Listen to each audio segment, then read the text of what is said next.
Could CM Punk actually be added into John Cena versus Cody Rhodes at WrestleMania? I highly doubt it, but he certainly did tease it, while John Cena teased potentially retiring with the WWE Championship, and that would certainly be an interesting story. I'm Ben Allison, you're watching Allison Analysis, and here are my 5 key findings from tonight's episode of Monday Night Raw. In at number 5, could we see a mask versus mask match at WrestleMania? Right, so Chad Gable's got this new gimmick, El Grande Americano, right? I understand what they're trying to do, but the issue is it is so controversial, and is it worth it? I'm not entirely sure it is, because it is such a cringy, cheesy storyline, right?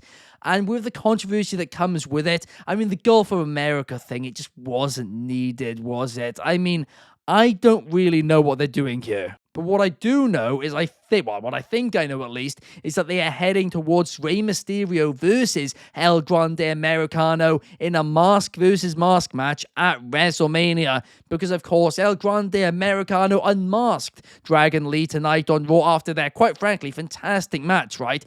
The only real bonus of this storyline is Chad Gable gets to work a luchador style. It is certainly fun to watch. But the thing is, Rey Mysterio versus Chad Gable, it would be fun, and most importantly, it would be a great way to get both of them on the card. Well, sorry, it would be a way to get them both on the card, not necessarily a great one.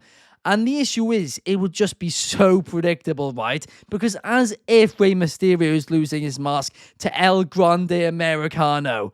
And I'm just not really sure if this is a WrestleMania feud. But like I said, it will be nice to see Gable and Mysterio on the WrestleMania card if this is the direction they go in.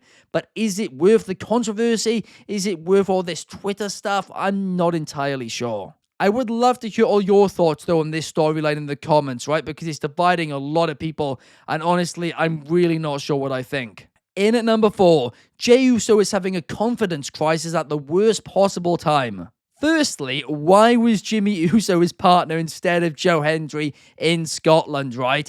If you are going to be doing a surprise person in Scotland, it has to be Joe Hendry, especially when Joe Hendry was in Glasgow tonight as well. If they wanted it to be Jimmy Uso, right, which is completely fine, it makes a lot of sense from a storyline perspective, then they should have had Jey ask Jimmy on this past week's Friday Night SmackDown, right? That way fans wouldn't have had their hopes up.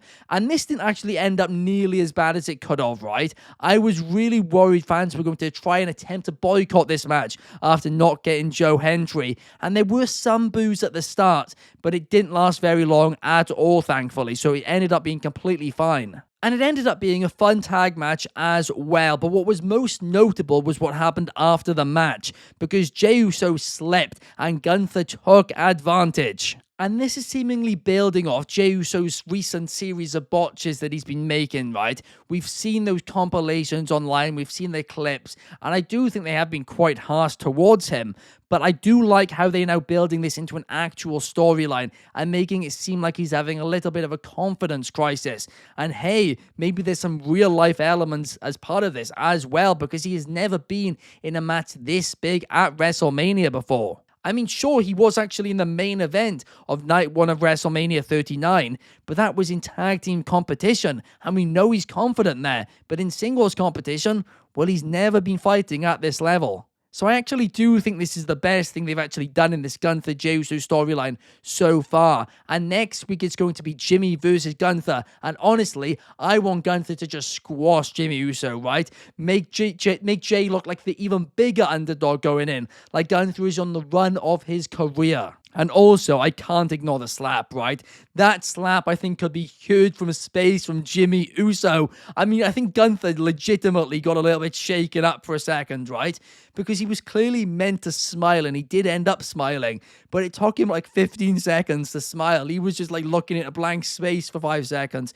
It was absolutely brilliant. So honestly, I actually think, despite the fact there was no Joe Hendry, this was the best thing they've done, the best stuff they've done between Gunther and Jey Uso since Jey won the Rumble. In at number 3, Bianca Belair is going to cause some controversy next week that will lead to a triple threat match at WrestleMania. Next week, it is official in the words of Adam Pearce.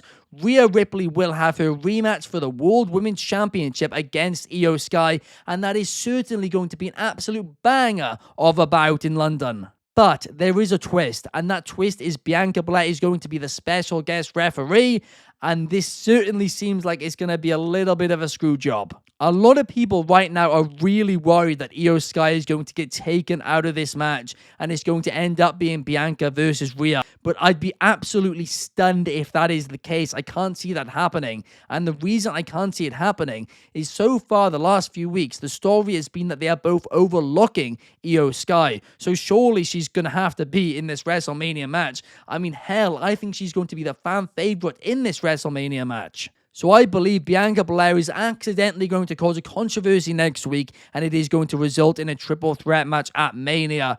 Right now, they definitely are kind of teasing a few too many triple threat matches. We know we have Reigns, Punk, Rollins, and I've guessed this as well, but they can't do one for an IC title if they do both of these as well. But honestly, this women's feud so far has been great. I'm enjoying it week after week.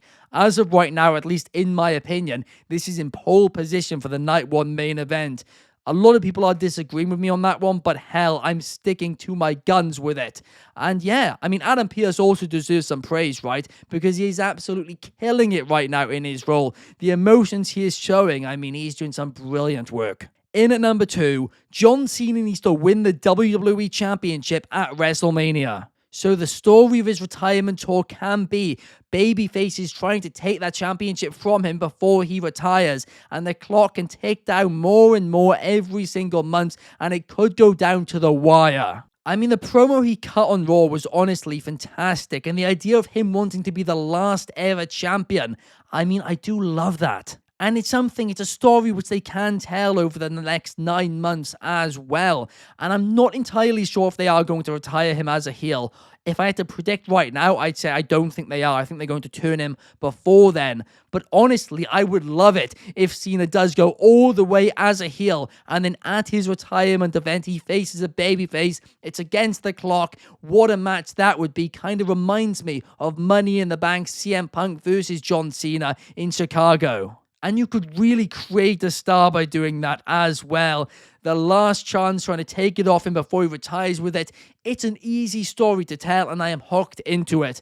But I don't know. Do you guys think we could see that happen? Let me know in the comments down below. But before we get into my number 1 key finding, if you guys could do me a favor and leave a like, subscribe, and comment, that would be massively appreciated. Here at Wrestling Republic, we create between 5 to 10 free videos every single week, and in addition to that, we have a live daily stream every single day at 8 p.m. UK, 4 p.m. Eastern, and 1 p.m. Pacific. I really hope to see you guys there. Thank you. And in at number 1, will the winner of CM Punk versus Seth Rollins versus Roman Reigns be added to Cody Rhodes versus John Cena? I highly doubt it, but CM Punk did definitely tease it. And this comes just hours after Clark went on this big rant on Wrestling Republic's daily broadcast. If you haven't seen it, make sure you check it out, about why he believes a triple threat match at WrestleMania does need a stipulation if it's not going to have a title.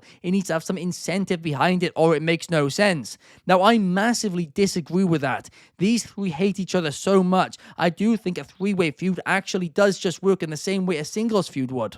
But hey, Clark doesn't think that way, and there are a few people who do agree with him as well. But this takes us back to something that Soul predicted on Wrestling Republic's daily broadcast weeks and weeks and weeks ago. In fact, before John Cena turned heel, where he said it was going to be it was going to be Cody Rhodes versus John Cena at WrestleMania.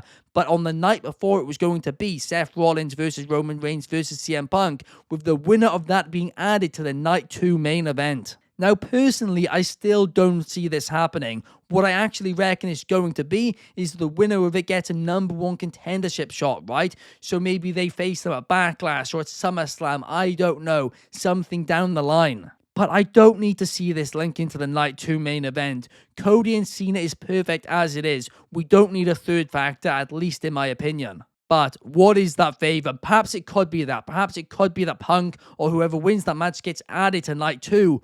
Or potentially the favor could just be that this match main events night 1 of WrestleMania, so CM Punk finally gets his dream of main eventing a WrestleMania. I don't know. That would be a little bit stupid, but at the same time, I don't really like any of these ideas, apart from maybe the number 1 contendership one. But overall, I mean, this week's episode of Raw, I didn't think was as strong. In fact, it wasn't anywhere near as strong as last week's episode or the weeks before, to be completely honest. A lot of it was filler, but I still did have fun watching it, unlike SmackDown, right? So I'll say overall, it was a decent episode, right? And I do think the Cody and Cena segment massively helped that, and the advancements in Jay versus Gunther as well, because finally we are seeing some progress in that story. But what did you guys think of the show? Let me know down in the comments down below, and I will see you guys in the next video.